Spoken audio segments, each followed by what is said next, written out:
Today we are talking about resurrection. And I want to start with Matthew 28, and I'm going to go 1 through 20. I'm a quick reader, so don't worry, I won't keep you here long. After the Sabbath at dawn on the first day of the week, Mary Magdalene and the other Mary went to look at the tomb. There was a violent earthquake, for an angel of the Lord came down from heaven and going to the tomb, rolled back the stone and sat on it. His appearance was like lightning, and his clothes were white as snow. The guards were so afraid of him that they shook and became like dead men.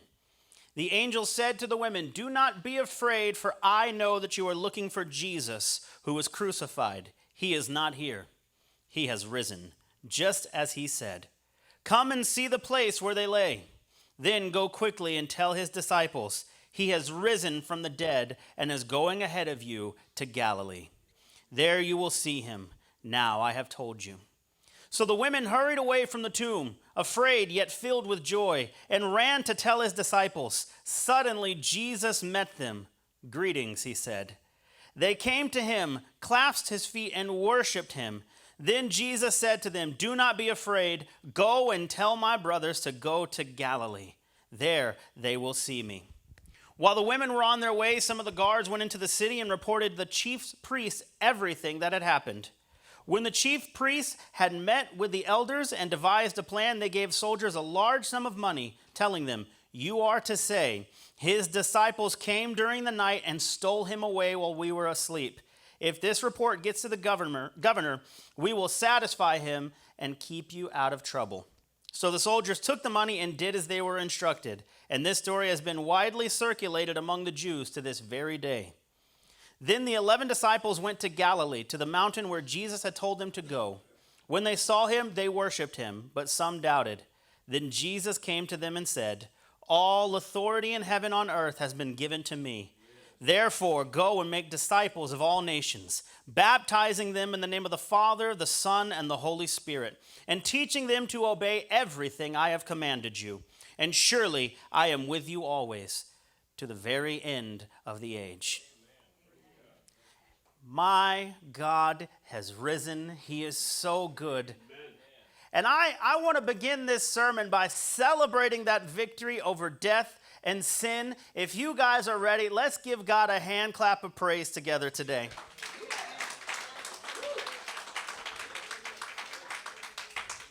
You know, that is the single most important resurrection in the Bible and in all of human history. And we are called to be like Jesus, with victory over death.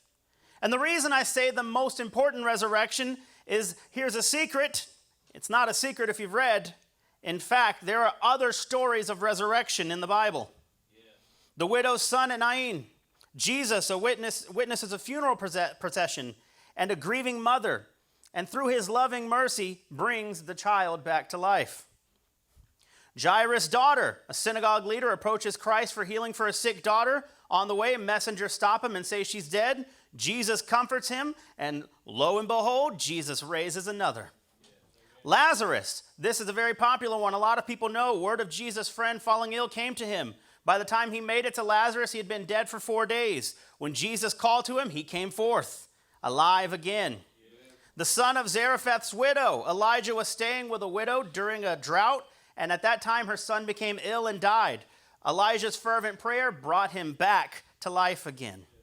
The son of the Shunammite woman. A Shunammite woman was once very hospitable to the prophet Elisha, and through his powerful prayer, the son who had passed in that time has been brought back to life again. The man who touched Elisha's bones. This one's fascinating to me. A dead man was thrown into Elisha's tomb, and he was brought back to life just by coming into contact with the bones of Elisha, because God's power was so in him that it stuck, so he could still bring people back to life through God. The saints of the crucifixion. During the crucifixion and the death of Christ, many saints were awakened from their tombs. Tabitha, a kind and charitable disciple, dies. Peter brings her back to life. Eutychus, Paul preached so long that a man fell asleep. Please do not find any commonality in me and Paul today, I hope. But he preached so long that a man watching on the third story fell asleep, fell off of the third story, and died. Paul brought him back to life. And I would like to assume he continued his sermon. I don't know about you. And here's some ones from the real world that I've experienced in my own personal life. My son Logan, I've told this story before. We were swimming and he got out of our eyesight and something called to my wife, "Where is your son?"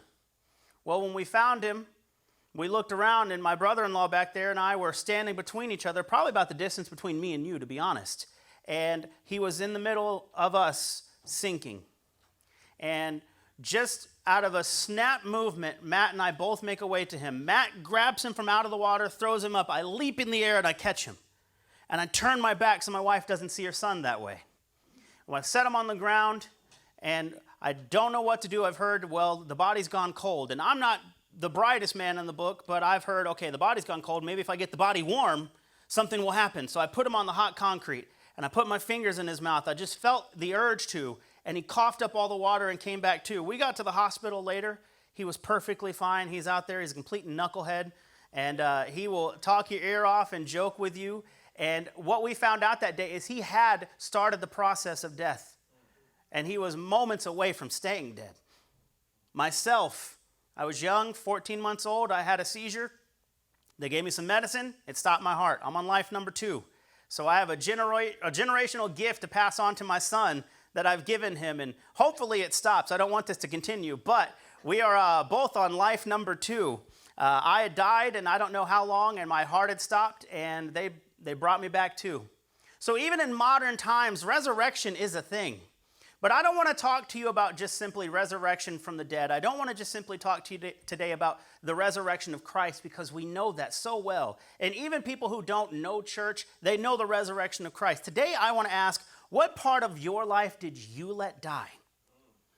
What good things did you let go of? What was stolen or taken from you? What do you need to resurrect today? Because we're supposed to be like Christ. And like Christ means we have victory over death. And the death of any circumstance, we can bring it back. We can get it back. So what circumstance today have you let die that we need to resurrect in this building today?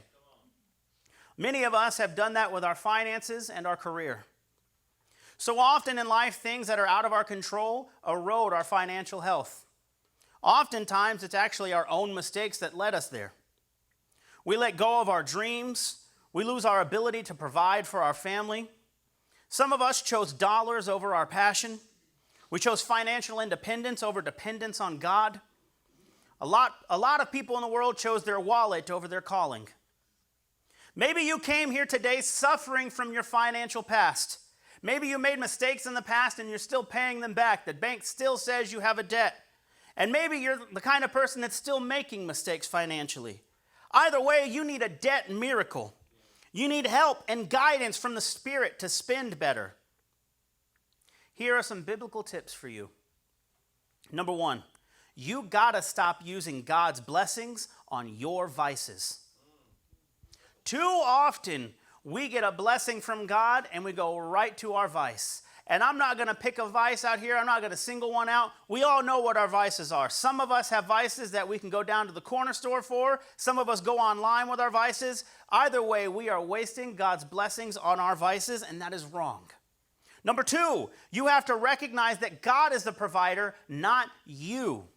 As a household, as a husband, as a father, it is difficult to get that in your head sometimes, that I am a provider, but that is the provider, and he is only providing through me. I am not the provider. My God is, and I am lucky to be the vessel of this family. Number 3, you have to be faithful in your offering to him. Proverbs 3, 9 through 10. Honor the Lord with your wealth, with the first fruits of all your crops. Then your barns will be filled to the overflowing stages, and your vats will brim over with new wine. Number 4, you need to respect that your finances are God's gift, and you should use that accordingly. I know we all have a loving father or mother or grandparent along the way. We all have somebody, that little aunt that we barely know, that on your birthday just gives you just the smallest gift. And that little dollar, that little $5, and sometimes some of us, I don't know anybody here, we have some aunts and uncles and grandmas that can give us $500, $600 sometimes. I don't know if anybody here has that. But either way, that gift is something special. You don't just want to waste it because it came from grandma. I got to use it right. And we have that mentality. We like, okay, I got to save this money back here. This was given to me by someone special. But then when we get blessings from God that really should be special to us, we put them in our pocket and we go wasting them. We need to take that mindset and treat the money that we get from God, the provisions that God gives us, with respect, because they're gifts from the Father, and we should treat them that way. Number 5, you need to accept God's calling on your life if you have one. Everyone is called to something. Some people's career is what their calling is. And if that is the case for you, you need to accept it. Stop running from it. Stop going away from it. Do it. Sometimes it'll bring you financial hurt. Sometimes it'll bring you ridicule. Every time, though, it brings glory to God. And that is what matters. Number 6, work for your job as diligently as if God himself were your boss. If you don't like that, go to Colossians 3:23-24 and argue with the Bible. Whatever you do, work at it with all of your heart as if you were working for the Lord, not for human masters, since you know that you will receive an inheritance from the Lord as your reward. It is the Lord Christ you are serving. Number 7, this is difficult, especially for my generation. Don't go paper chasing. Matthew 6:24, no one can serve 2 masters. Either you will hate one and love the other, or you will be devoted to the one and despise the other. You cannot serve God and money. Our generation is very tied up in making money. Every opportunity that you have to make money, and I'm not saying making money is a bad thing. What I'm saying is chasing money, living a life that is about money, where your success in life, your joy in life comes from your bank account. You see, people think life is all about the Benjamins until their marriage is falling apart. Then the money don't matter so much. People think life is all about the bank account until they're sitting bedside at a table praying that God will hear their loved one.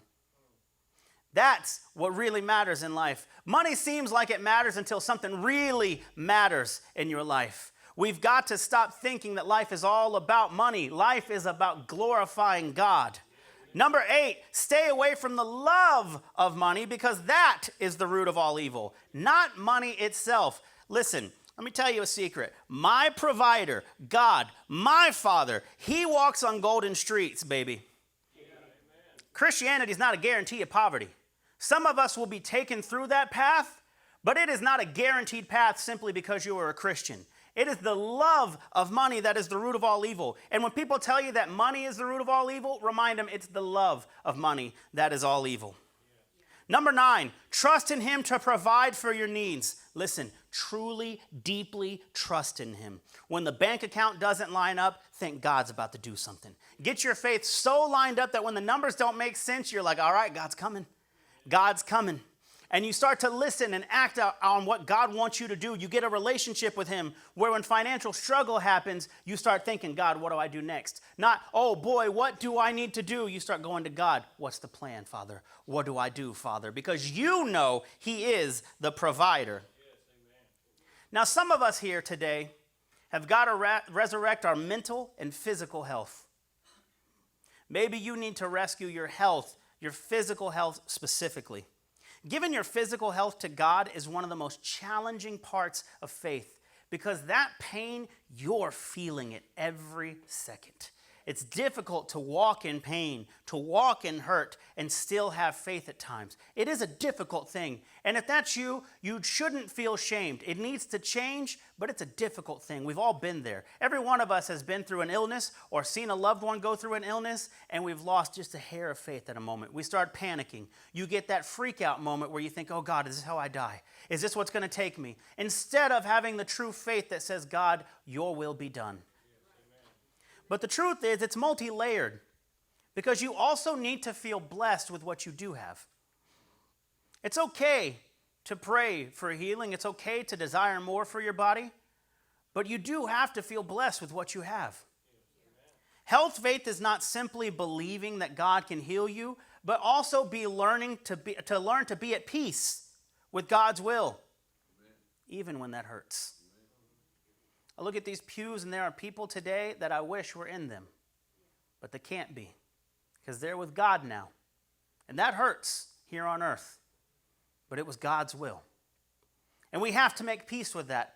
Sometimes I wake up and I'm curious about the chest pain. I'm tired of the back pain. I tore my shoulder up playing baseball, and guess what? I never made it to the major leagues.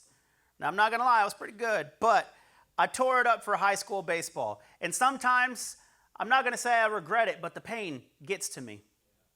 But I have to know that God's will be done in my life. And if this is what I have to take on to be who he wants me to be, then I'm going to stand up and take it on. There's two important distinctions I want to make here before I move on. One, healing is possible, but it must be done through your faith and God's will. Too often, we get upset with God because we're praying out of our will, not his. And it's difficult for us to understand because we don't know his ways. We don't know why he would have taken loved ones from us. We don't know why we have to go through this illness. We don't know why we have to go through this pain. But the truth is, God is in control and he has a reason. And you have to understand that and you have to learn to live with that because God's will is always right.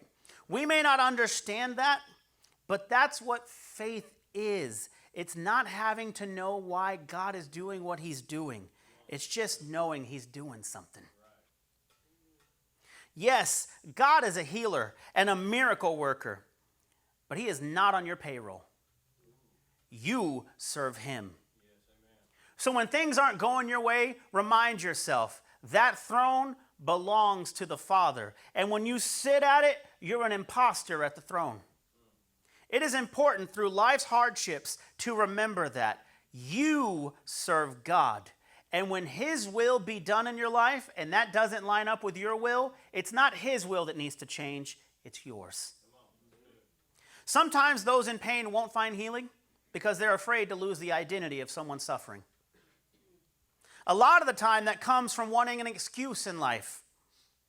Other times, it's the acceptance of not wanting to be more. It's easy to be a sufferer because now I'm not worthy of more.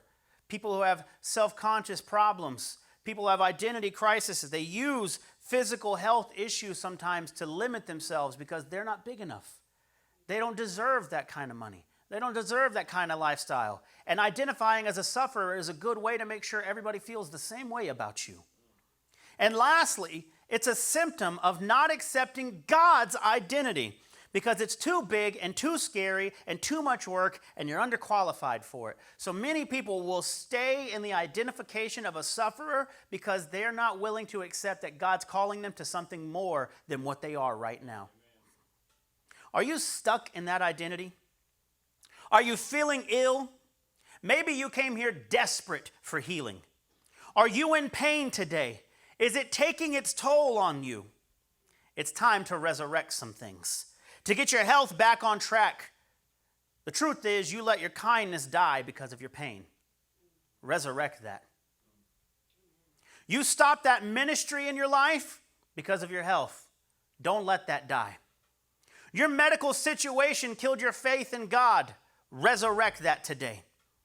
You won't find healing without a relationship with the healer. You've stopped thinking about others and about God because you're stuck on thinking about you. Don't let that be any longer. Resurrect the selflessness in you. Some things I want you to know about health faith. 1, the prognosis can change you. Don't let it. This doesn't mean that you need to go fighting your limits. It means don't lose the core of who you are. If you become bound to a wheelchair, that's okay. Walking wasn't who you are. Take the limits that you're given in life until God can change them for you. But don't sit in the wheelchair and become miserable because God didn't call you to that. He called you to joy. Don't lose you. Too many people die before they're ever lost to the world. So many people get a diagnosis, and that's the death of who they are right there. And they may live for 10 more years, but the real them, the person that they once were, died long before their body did. Number 2, some things have to change, and that's okay. Just don't let go of things out of hurt and bitterness. Make sure everything you let go must be let go of. Then be at peace with who you've become. Growth is work. Growth is pain. Don't miss out on your chance to write a beautiful chapter in your life because you threw the pen away.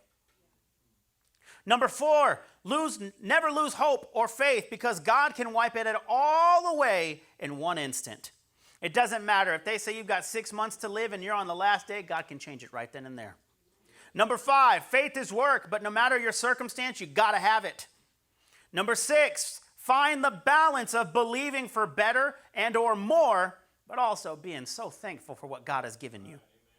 Number 7, it's okay to be tired. It's okay to need prayer. It's okay to feel. It's okay to need rest. It's okay to hurt. But it is never, ever, ever okay to lose the love you have for yourself, for God, for others, or for life itself. And that takes us to mental health. There are also those of us who have mental health struggles. Let me say this strongly today, Christians. Your diagnosis of anxiety, bipolar depression, intermittent explosive disorder, BPD, schizophrenia, Down syndrome, or autism spectrum disorder, or any other struggle that affects your brain or mind's capacity to quantify emotions properly does not disqualify you from faith or the love of God. Let me say that again. None of those things disqualify you from love. None of those things disqualify you from faith. None of those things disqualify you from church. These doors are always open. God still loves you. God still wants you. If a Christian or a church told you otherwise, they were wrong. Therapy is good for you. If medicine is prescribed by an expert, that could be God's healing for you. You are loved by God and this church. Don't ever let those lies change your heart. Don't accept the identity of someone that can't come into church just because something's going on in your mind that you can't help. As Christians, sometimes the symptoms of our mental health make us feel like bad Christians. The devil will latch on to the weakest parts of you, and he isolates you. He'll make you forget all the good things about yourself, so you only identify as your struggle. So you only identify as what the therapist is telling you. He makes you resent that part of you so strongly that you stop seeing the beauty of who God created. You look in the mirror and you see anger. You look in the mirror and you see anxiety. You look in the mirror and you see depression. When God is right behind you saying, "That's my son. That's my daughter." Stop downing them. You start getting these foolish concepts in your head like, "I'm too messed up for church." Or a person like me can never be a Christian. Even, I got to work on me before I step foot in a church.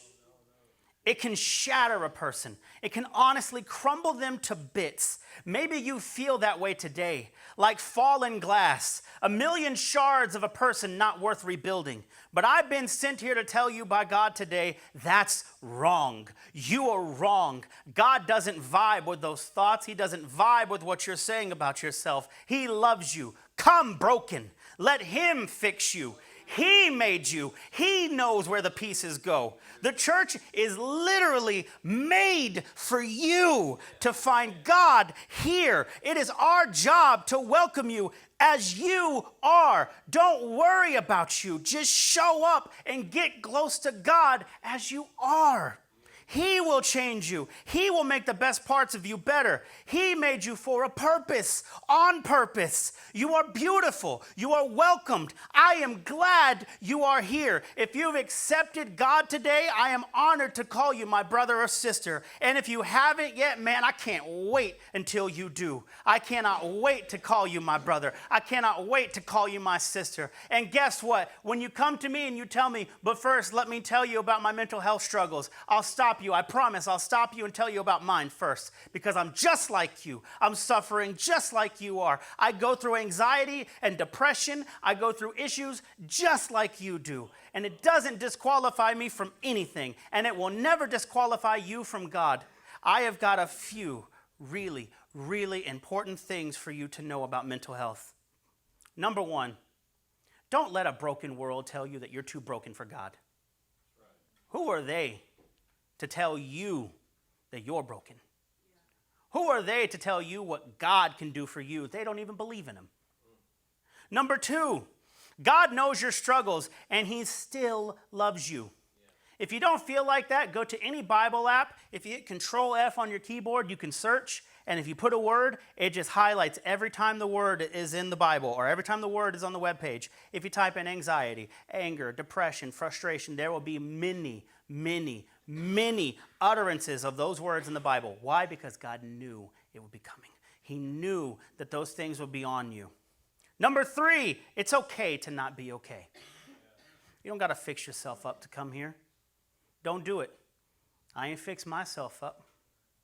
And if you did, then I'm going to start fixing me up, and I don't want to do that. Number 4, there's a difference between mistakes and having a legitimate chemical imbalance that alters your capacity for control in certain areas of your life. That's okay. Number 5, stop identifying as your mental health disorder and start living with it. Number 6, therapy and medicine, any other form of medical help, is not an affront to God. It's not a way of saying you don't believe in him. He may be performing your miracle through those exact mediums. He may have called a therapist to your life to help you through a certain circumstance. Don't just think that you got to come here and deal with it. God is sending real world help to you, and he is doing it through his own power. It's okay to seek out help. Number 7, you don't need to hide it from the church. We're supposed to be a place where you come for that. We're supposed to be a family where you're able to be vulnerable without judgment, and then you can receive love-based guidance and correction. Number 8, you are not alone, and it does not change your worth or prohibit your growth in God. There is no limits for you. Once you accept God, there is no limits for you. There's nothing in the Bible that says, well, because you've been diagnosed with such and such, you can't be called to the stage. Because if that was the case today, I wouldn't be here right now talking to you. And I finally want to move forward into relationships. So many of us have let relationships die today. Life can slowly burn our bridges. We spend so much time crafting them, putting them together, and then life goes and burns them down. Oftentimes, the truth is, we're the arsonists. We've got the match. Brothers and sisters who don't talk. Parents and kids who've lost contact. Husbands and wives becoming distant. Once loving marriages now on the brink of divorce. Fights living where romance once did. You may have lost a desire to cultivate new relationships. Isolation is a tool of the devil. We feed off of the love of God resonating from one another. I came here today, and I always feel good when I leave this church. You know why? Because God lives here. But you know also why? Because I get to feel the reverberations of the God in each and every one of you, and I feed off of that. And when my flesh is too weak to feel my own spirit sometimes, I always feel yours. I always feel your power. When we embrace, I always feel that. We need that. Isolation won't give you that. Don't let those friendships go in your life. Don't go getting distant in your marriage. Fight for love. Fight for each other. Don't let strong bonds be broken so easily. You have love that you need to give, and they have love you need to receive. Husbands and wives, resurrect that passion. It's going to take work. Put in that work. Fight for love's sake. Forgive for love's sake. Call that relative again and choose progress over your hurt. Get that zest for life back and start nurturing your relationships again. Smile at strangers again. Forgive friends. Start seeing the best in people. Resurrect your relationships today. Resurrect that person inside of you that used to love other people. Resurrect your marriage today. It's too important and too big to wait another day. Don't put that off. Bring back to life your household. Mend the wounds. Siblings, let go of the past. It's not worth it. There's blood in you. And I mean the blood of Christ in you. Forgiveness is your DNA. Parents, give your kids a break. They're making mistakes just like you did. Kids, give your parents another chance. They know what mistakes feel like, and they know hurt when they see it, and they're just trying to stop it. Give them a break. Don't let love die. Don't let love die. Of all the deaths in the world, the death of love is the saddest of all. The death of love should be what we mourn the most. When I put a loved one in the ground, it's not that I'm missing their physical body. I'm missing the love they gave me. I'm missing the love they had for me. The death of love is so sad. Don't be a person that killed it. God is telling you today, right now, it's time for the last point of this sermon. He is calling somebody today. I don't know who, but he's telling me to tell you this. Resurrect your fire for God. Oh, it's time to go get that back. It's time to make an impact for the kingdom. You got to find your passion for God again. The church needs you. This church needs you. The church down the road needs you. That relationship with God needs to be number one again. Remember what the honeymoon period of getting saved felt like? Oh, you were so consumed by God. Get that back. Resurrect that desire for God again. Look at me. I'm trying to build a church here. I need you. I can't build this without you. I want to reach people for God. I want to find the lost. I want to take those that have been cast aside and give them a new home. I want to heal people that other churches have hurt. I want to reach the deepest, fullest atheists there are. I want to show people that Christianity is all about love. I want Christians to discover the peace that only God can bring.